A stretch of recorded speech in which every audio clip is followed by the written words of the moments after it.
Ang babaeng makakasama ni Bunso Mix Malino sa darating na araw ng mga puso, makikilala na.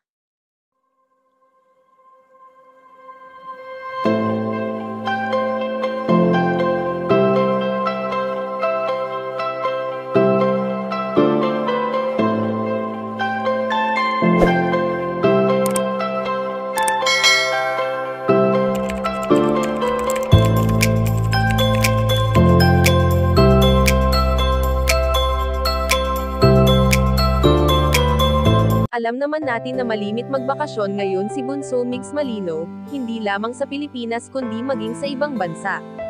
Sa ilang taon na nanahimik ang binata, ay sadyang deserve niya ito upang sa ganon ay makalimot siya unti-unti sa sakit na kanyang nararamdaman magpasa hanggang ngayon. Sa biglaang pagkawala ng kanilang prinsesa, ay tila ba gumuho ang mundo ni Bunso Mix Malino, dahil hindi niya sukat akalain na sa isang iglap lang ay iiwan siya ng yumaong dating katambal.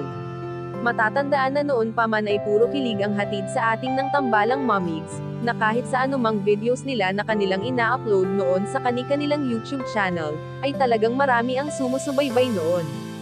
Minsan nga sa buhay ng binata ay labis niyang napasaya ang kanyang prinsesa na si Cutie Mahal, sa pamamagitan ng pagsorpresa niya dito noong nagdaang araw ng mga puso. Kilala naman natin si Bunso Mix Malino bilang isang malambing na tao, kaya naman sa tuwing may darating na okasyon ay lagi itong naghahanda ng sorpresa sa kanyang mga mahal sa buhay.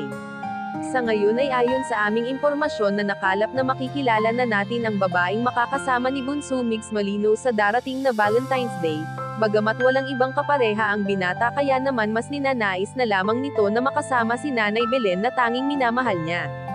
Kayo mga kachika, anong masasabi nyo dito? Please leave the comment and don't forget to subscribe.